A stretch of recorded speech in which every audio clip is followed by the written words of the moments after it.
Special 7 days ન્યૂઝમાં આપનું સ્વાગત છે। વડોદરાની એમએસ યુનિવર્સિટીના વાઇસ ચાન્સેલર વિજય શ્રીવાસ્તવના રાજીનામાની વાત હાલમાં ચર્ચાનો વિષય બની છે।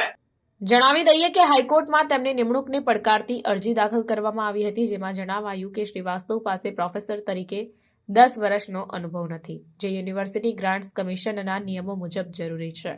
આ મામલે હાઈકોર્ટે સરકારને આકરા સવાલો પૂછ્યા અને આ દબાણને કારણે શ્રીવાસ્તવને રાજીનામું આપવું પડ્યું। આ રાજીનામું 9 ફેબ્રુઆરીએ પૂરી થનારી તેમની ટર્મ પહેલા જ આવ્યું છે।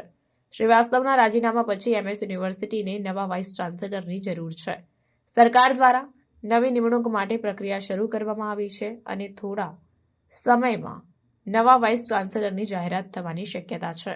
આ મામલે યુનિવર્સિટીના પ્રોફેસર સતીશ પાઠકે હાઈકોર્ટમાં જાહેર હિતની અરજી દાખલ કરી હતી, જેમાં તેમણે શ્રીવાસ્તવની નિમણૂકને ગેરકાયદેસર ગણાવી હતી। આ રાજીનામું રાજ્ય સરકાર માટે પણ એક મોટો ફટકો છે, કારણ કે શ્રીવાસ્તવ શિક્ષણ મંત્રાલયના ખાસમ ખાસ ગણાતા હતા।